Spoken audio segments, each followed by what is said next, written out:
Ya, alhamdulillah ini sudah berjalan hampir 10 hari dan kami sudah melakukan kegiatan di 31 provinsi.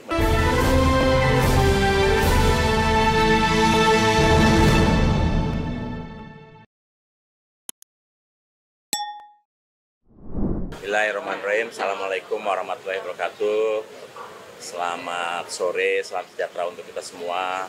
Salam, Om Swastiastu, Namo Buddhaya, salam kebajikan.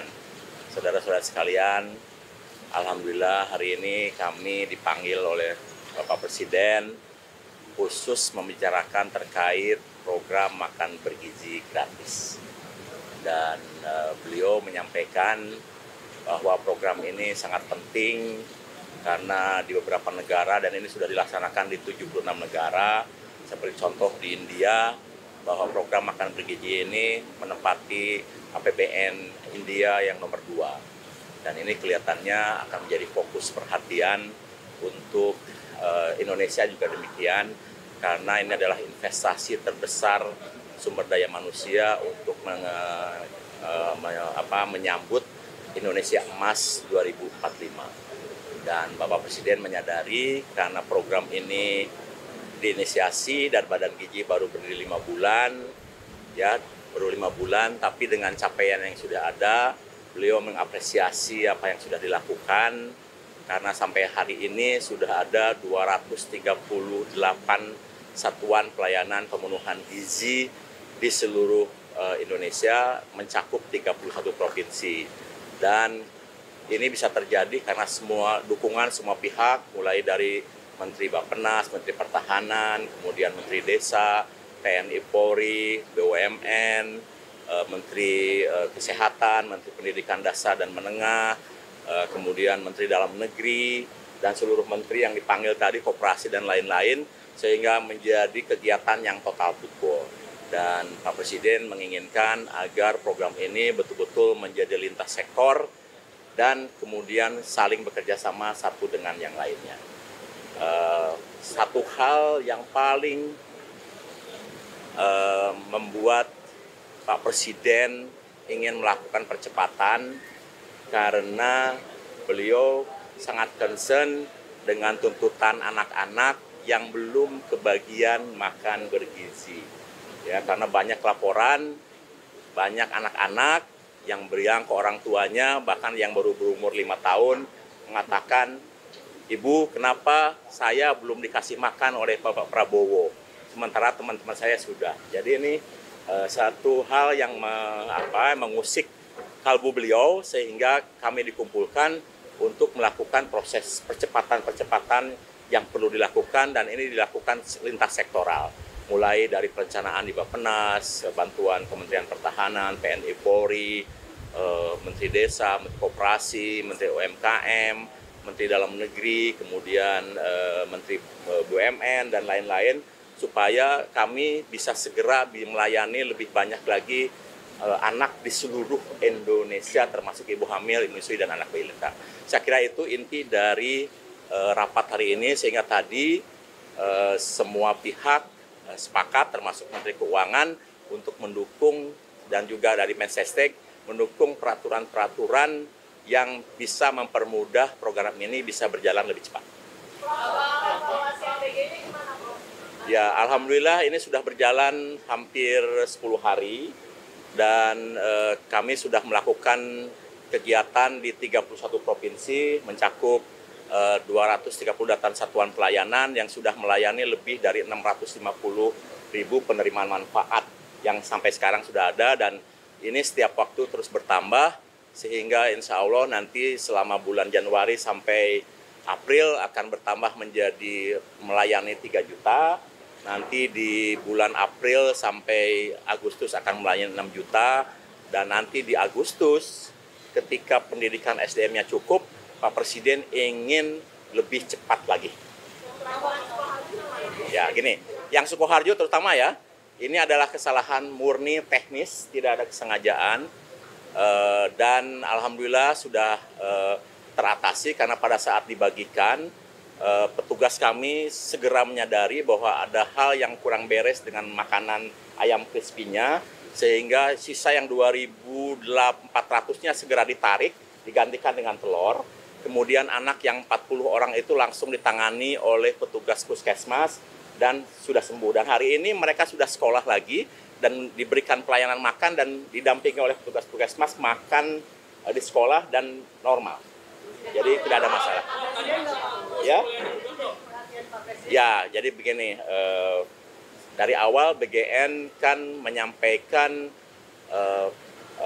patokan-patokan. Yang pertama pemenuhan kalori sesuai dengan tahap perkembangan, yang kedua komposisi gizi, yang ketiga higienis dan food safety.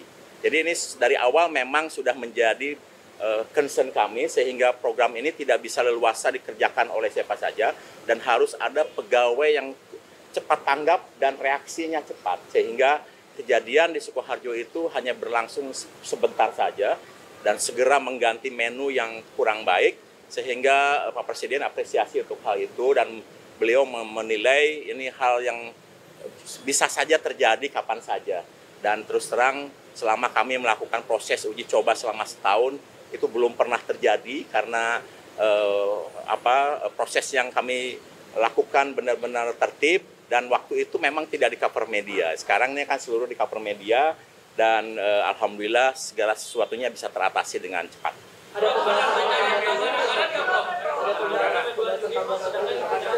Iya, dengar ya. Kenapa Pak Presiden gelisah? Karena banyak anak yang belum mendapatkan. Itu artinya beliau sedang memikirkan untuk mempercepat proses ini sehingga di akhir 2025 82,9 juta itu bisa segera mendapatkan manfaat. Itu artinya pasti beliau sedang memikirkan tambahan anggaran.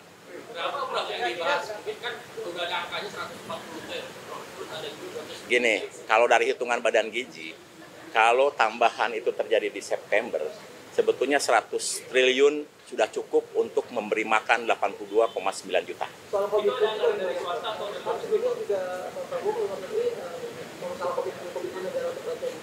Itu tidak kami bahas karena kami fokus dengan sumber daya lokal, sumber daya nasional, dan tadi justru dari Kementerian Desa, dari Kementerian Koperasi tidak hanya bagaimana melayani anak-anak, ibu hamil menyusui, tapi bagaimana potensi sumber daya lokalnya, rantai pasoknya harus bisa memenuhi. Bayangkan ketika 82,9 juta itu sudah diberi makan dan Badan Gizi menetapkan hari tertentu kita makan telur, maka dibutuhkan 82,9 juta butir telur setiap hari. Jadi ini butuh juga meningkatkan produksi sehingga rantai pasoknya bisa memenuhi untuk semuanya. Saya kira itu ya. Ya. Begini, untuk sementara yang sudah fix itu 71 triliun. Ya, itu kalau tidak ada penambahan, maka akan mencapai 15 sampai 17,5 juta penerima manfaat. Tetapi seperti yang sudah saya jelaskan tadi, Pak Presiden sangat gelisah karena banyak anak yang lapor ke ibunya belum mendapatkan makan dari Pak Prabowo. Jadi beliau itu sangat ingin program ini segera dinikmati oleh seluruh penerima manfaat dan mohon bersabar. Nanti Pak Prabowo akan menyampaikan statement sendiri terkait dengan kegelisahan beliau itu ke media.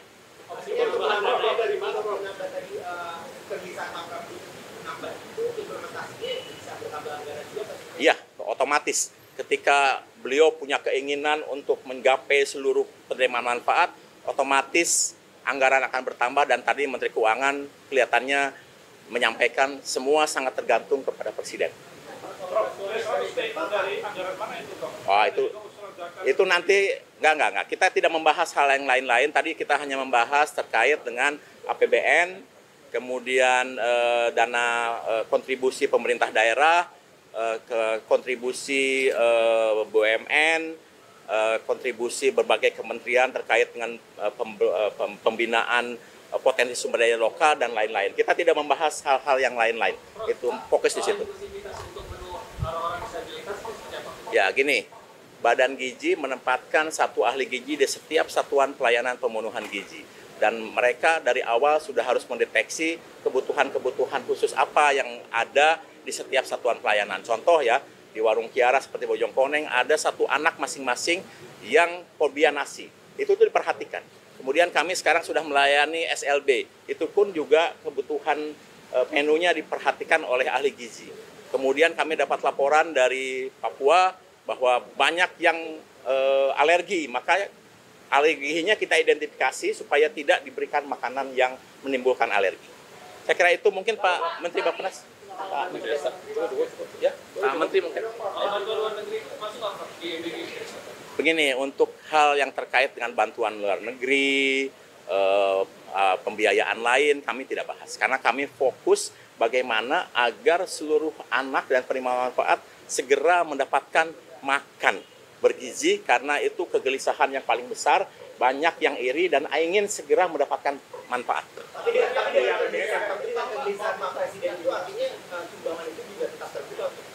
Kami tidak bahas itu, jadi kami bahas fokus terkait dengan keterlibatan negara di dalam memberikan kepedulian hak anak dan ibu hamil untuk meningkatkan kualitas hidup.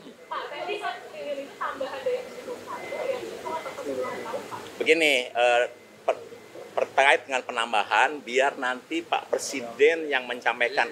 Badan Gizi hanya menyampaikan, tadi bertanya, kira kurang lebih berapa triliun yang dibutuhkan kalau pemerintah menambah di bulan September. Maka kami sampaikan tambahan 100 triliun cukup untuk memberikan makan kepada seluruh penerima manfaat 82,9 juta. Lain-lain nanti silakan tanyakan ke Kementerian Keuangan dan juga kepada Presiden. Ya. Pak Menteri Dalam Negeri mungkin bisa menambahkan? Iya, saya izin menambahkan, jadi peran daripada Pemda ya. Karena Pemda ini banyak yang antusias mendukung program makan bergizi gratis ini ya. Kita tahu bahwa selain untuk meningkatkan kesehatan, tapi juga akan menimbulkan pertumbuhan ekonomi di daerah-daerah. Kenapa? Karena sudah jelas ada off-takernya, ada pembeli, diserap. Jadi ini bisa mendorong pangan masyarakat, menanam, beternak, dan lain-lain, dibeli. Dan ini akan terjadi ekonomi sirkuler. Sehingga daerah-daerah antusias. Nah, kita lihat dari kapasitas daerah, saya sudah melakukan Zoom meeting dengan seluruh sekda-sekda. Sebagian sudah mengalokasikan anggaran di APBD-nya. Dan untuk tahun 2025 ini, lebih kurang kontribusi daerah yang mau menyumbang, bukan menyumbang, maksudnya mau ikut berpartisipasi, itu lebih kurang 2,3 triliun rupiah. Ya. Karena mulainya nanti bulan September, mereka nanti setelah ada kepala daerah dilantik, maka nanti ada pergeseran anggaran atau perubahan APBD. Setelah itu mereka membangun sarana satuan pelayanan itu namanya, yang mungkin ada di sekolah-sekolah. Nah ini jumlahnya lebih kurang, kami exercise antara 2.000 kalau untuk dari APBD kabupaten kota. Kalau ditambah APBD provinsi yang PAD-nya kuat, itu bisa lebih kurang hampir 5 triliun. Jadi lebih kurang bisa membangun 4.000 satuan pelayanan di sekolah-sekolah. Nah, tadi tinggal apakah peran daripada Pemda membangun sarana satuan pelayanan dan kemudian mendorong masyarakat untuk memproduksi pangan, ternak untuk suplai, atau yang kedua daerah-daerah ini juga menyaluran anggarannya ke sekolah, membuat infrastruktur dan sekolah yang mengelola, komite sekolah misalnya. Tadi Bapak Presiden memerintahkan untuk kami berkoordinasi dengan Kepala Badan Gizi, titik-titik yang kira-kira belum menjadi target dari Badan Gizi, mungkin bisa di-cover oleh sekolah daerah-daerah di sekolah-sekolah itu. Sekali lagi targetnya antara 2.000 sampai 4.000 mulai bulan September selama 4 bulan. Dengan anggaran kabupaten 2,3 triliun, kemudian provinsi lebih kurang 2,5 triliun. Ini kita diskusi sudah, bukannya top down maunya kita perintah, tapi dari mereka ya. Banyak daerah-daerah yang PAD-nya kuat. Ya.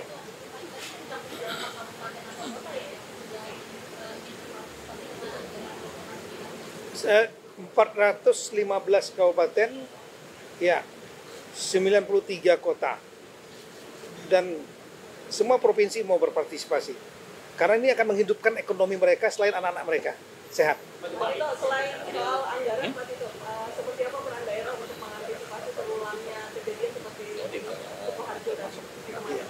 Ya tentu kalau bisa dilibatkan juga dari puskesmas, kan ada puskesmas di sana ya, yang kira-kira ya bisa mengawasi masalah higienisnya lah, kesehatannya. Tapi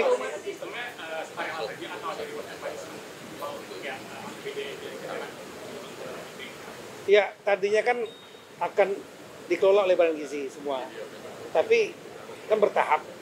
Nah untuk percepatan, daerah-daerah juga sangat ingin memberikan berpartisipasi dengan metode langsung di sekolah-sekolah, dibuat satuan kayak dapur, satuan pelayanan itu 150 meter persegi. Nah tadi Bapak Presiden memerintahkan kami koordinasi dengan Bapak Kepala Badan Gizi mana titik-titik yang kira-kira belum disentuh oleh Badan Gizi karena bertahap kan ya. Nah yang daerah-daerah ini kira-kira ngerjakan yang mana. Tapi mungkin prioritasnya adalah pada daerah-daerah yang angka stuntingnya tinggi sama kemiskinan tinggi. Itu menjadi target utama. Jadi dana dari daerah itu memang untuk di daerah selatan atau nanti diambil pusat disubsidi? Oh enggak, dari APBD-nya provinsi dihibahkan kepada kabupaten kota. Nah, ini kan targetnya SD. SD itu kan tanggung jawabnya dari kabupaten kota. Nanti kabupaten kota yang menyalurkan kepada sekolah. Yang mengelolanya sekolah, tapi nanti untuk masalah operasionalisasinya itu akan tetap di bawah kendali Badan Gizi yang memiliki ada SPP, Satuan Pelayanan, juga ada petugasnya. Tapi juga akan dibantu pengawasan dari inspektorat kabupaten kota. Nominalnya dari tiap daerah sama nggak sih Pak? Beda, tergantung dari PAD-nya masing-masing. Contoh misalnya Kabupaten Badung ya, itu PAD-nya kan 90% dari APBD-nya. Transfer pusat hanya 10%. Mereka punya anggaran hampir 10 triliun. Anak SD-nya ada 22.000. Mereka bisa mengcover semua malah. Mengcover semua, mengcover semua dari APBD cukup mereka. Tapi ada juga yang PAD-nya kan rendah sekali. Seperti Indonesia bagian timur. Nah, kalau ini mereka ya udah 500 anak aja. Yang lainnya akan di cover oleh Badan Gizi Nasional.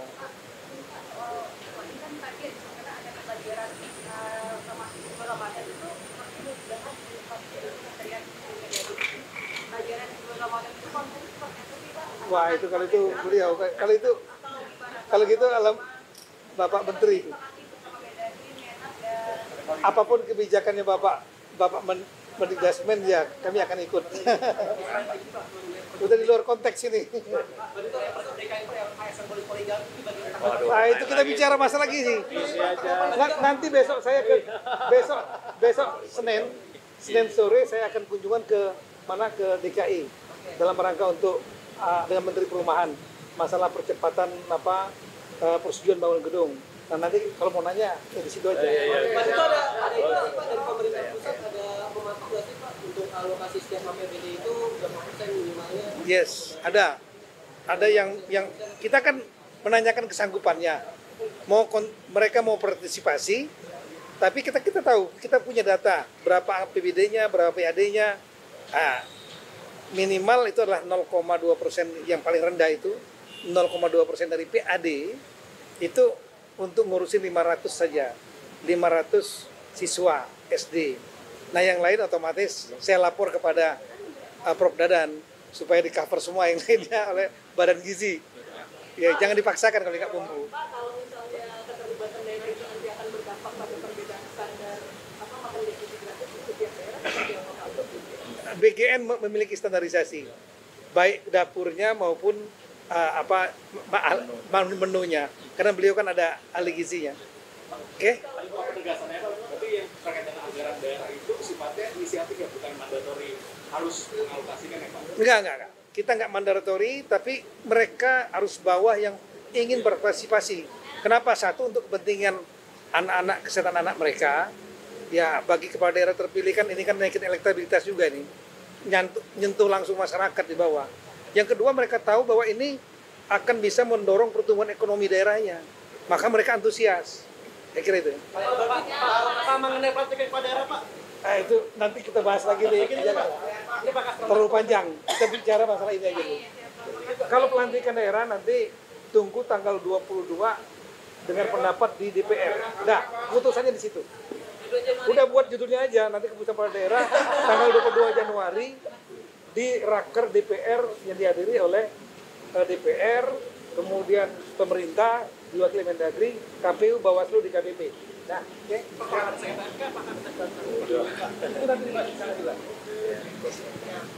Kami dari Bappenas diminta membantu Badan Gizi di bidang perencanaan, mulai dari perencanaan penganggaran sampai perencanaan pelaksanaan. Tadi Bapak Presiden juga menyampaikan bahwa ada hal-hal yang perlu sangat diperhatikan, terutama rantai pasok produksi. Jadi tidak hanya rantai pasok konsumsi, tapi rantai pasok produksi. Dan beliau tadi sangat menyinggung bagaimana pentingnya peran telur. Telur sebagai sumber utama makan bergizi selain nasi dan sayur dan juga komponen-komponen lain seperti buah. Jadi telur harus diperhatikan. Termasuk juga nanti membuat konsep untuk membangun produksi-produksi baru di mana peternakan-peternakan ayam di setiap lokasi sangat dibutuhkan. Kalau misalnya itu kurang. Nah, kemudian yang terakhir adalah bahwa ini masih dalam proses untuk penyempurnaan. Kalau ada hal-hal yang kurang sempurna, ini akan terus disempurnakan. Semua kementerian lembaga akan selalu mendukung, mulai dari Kementerian Bappenas dan semua kementerian yang ada. Tadi Pak Tito sangat bagus sekali, Kementerian Dalam Negeri sangat aktif, dan kita ingin Kementerian Dalam Negeri, Kementerian Koperasi, kemudian kementerian-kementerian lain seperti Kementerian Desa juga terus aktif, dan terutama Kementerian Pendidikan Dasar Menengah ini menjadi ujung tombak dalam kerangka membangun makan bergizi yang kita harapkan. Saya 3 menit aja. Pertama, anggaran dari Kementerian Desa itu untuk makan siang bergizi dalam menyuplai bahan baku 20 triliun. Jadi ada dana desa 71 triliun. Di Permendes nomor 2 tahun 2024 sudah saya tantangani 20 triliun untuk ketahanan pangan. Jadi untuk telurnya, ikannya, ayamnya, nasinya, dan lain sebagainya. Jadi tadi kami sudah sampaikan kepada Bapak Presiden. Kemudian dalam hal penyiapan bahan baku itu kami akan memaksimalkan badan usaha milik desa. Jadi nanti akan ada desa padi, desa jagung, desa nila, dan lain sebagainya. Jadi inti pokoknya Kementerian Desa siap untuk menyukseskan makan siang bergizi. Itu aja, terima kasih. Kita sudah buat modulnya, sudah buat betul. Kita buat juknisnya, detail, modulnya sudah ada. Kalau ini potensi desa ayam petelur, kita buat ayam petelur dari dana ketahanan pangan dana desa. Kalau ini padi. Kalau ini buah melon. Jadi semua desa tematik kita buat, nanti akan dikumpulkan oleh BUMDes atau BUMDesma antar desa, itu akan diserap oleh makan siang bergizi. Kira-kira begitu skemanya nanti. Jadi Menteri Desa fokus pada penyiapan bahan baku. Dengan dana desa 20 triliun dari total 71 triliun. Jadi 71 triliun, 20 triliunnya untuk makan siang bergizi dalam hal menyiapkan bahan baku. Kira-kira begitu dukungan dari Kementerian Desa. Terima kasih ya. Jadi yang pertama kami disampaikan tadi oleh Bapak Kepala BPN dan juga Bapak Menteri Bappenas bahwa sekolah ini menjadi salah satu mitra utama dari makan bergizi gratis. Dan kami sudah menyiapkan, pertama adalah modul tentang bagaimana makan bergizi gratis ini menjadi bagian dari pendidikan karakter di sekolah. Jadi nilai-nilai karakter yang berkaitan dengan spiritualitas, tanggung jawab, kebersihan, ketertiban, disiplin, dan nilai-nilai karakter yang lain itu harus menjadi bagian tak terpisahkan dari makan bergizi gratis di sekolah. Yang kedua, tadi Pak Presiden menyampaikan ada yang baru tadi ya Pak Kepala Badan, bahwa sanitasi di sekolah juga harus bagus agar ketika ada alat-alat untuk makan yang dicuci itu juga tidak menimbulkan genangan air dan tidak menimbulkan masalah kesehatan, sehingga tadi Pak Presiden menekankan agar sanitasi dan juga termasuk toilet itu harus dibangun yang bagus, yang bersih, karena itu bagian dari lingkungan fisik sekolah yang mendukung keberhasilan program makan bergizi gratis ini. Saya kira itu yang bisa kami tambahkan, dan mungkin kalau rekan-rekan wartawan mengikuti 7 kebiasaan anak Indonesia hebat, yang keempat itu adalah makan sehat dan bergizi. Jadi juga menjadi bagian dari program kami dalam mendukung program unggulan Pak Presiden tentang makan bergizi gratis, yang tujuannya adalah untuk meningkatkan kesehatan jasmani, tapi juga kecerdasan intelektual dan juga kecerdasan moral dan juga kecerdasan sosial. Saya kira begitu ya. Terima kasih. Soal pembelajaran bulan Ramadan, sekarang draftnya sudah selesai ya. Draft surat edaran bersama sudah selesai, dan draft ini kami susun melibatkan 5 kementerian. Pertama dengan Menko PMK, kemudian Menteri Agama, Menteri Dalam Negeri, kemudian Menteri Pendidikan Dasar dan Menengah, dan KSP. Ini kami berlima membahas mengenai pembelajaran di bulan Ramadan, dan sudah ada kesepakatan bersama. Sekarang draftnya sudah selesai, tinggal proses nunggu tanda tangan 3 menteri. Tanda tangan Menteri Pendidikan Dasar Menengah, Menteri Dalam Negeri, dan Menteri Agama. Kami kira begitu ya. Untuk di rumah aja atau gimana, Prof? Di rumah atau gimana, Prof? Apanya? Itu pembelajaran di rumah atau di sekolah, Prof? Tunggu sampai surat edarannya keluar ya. Ya. Sabar dikit aja. Prof, kalau Pokoknya sebelum Ramadan sudah terbit. Bulan-bulan ini apa gimana, Prof? Insya Allah dalam minggu depan itu sudah selesai. Karena draftnya sudah selesai. Prof, berarti kayak pesan inisiatif ya, Prof? Nanti di dalam surat edaran nanti ada ininya, ada penjelasannya. Jadi belajar di sekolah apa di rumah, Prof? Ya nanti tunggu sampai itu keluar. Prof, Gitu ya. Kalau konsep PPDB yang tadi disampaikan ke Presiden itu seperti apa, Prof? Konsep PPDB yang baru, Prof? Itu baru kami sampaikan dalam bentuk tertulis, dan tadi tidak sempat dibahas karena ada agenda lain. Tapi kami tetap meminta supaya itu segera diputuskan, karena ada 2 kepentingan. Pertama, kepentingan untuk koordinasi dengan pemerintah daerah dan pihak-pihak terkait. Kemudian yang ketiga, sosialisasi kepada masyarakat. Nah, konsep yang kita sebut sebagai konsep yang baru itu sudah selesai, sudah kami serahkan kepada Bapak Presiden melalui Pak Sekretaris Kabinet. Ini akan menghapus zonasi, Prof? Zonasinya gimana, Prof? Ya, Menghapus zonasi. sampai nanti ada keputusan apakah diputuskan langsung oleh Pak Presiden ataukah nanti lewat sidang kabinet, itu tunggu sampai pada waktunya tiba. Tapi Gitu di ya. konsep itu menghapus zonasi nggak, Prof? Ya, semua akan ada penjelasan setelah itu terbit. Semua akan indah pada waktunya ya. Terima kasih. Mungkin yang orang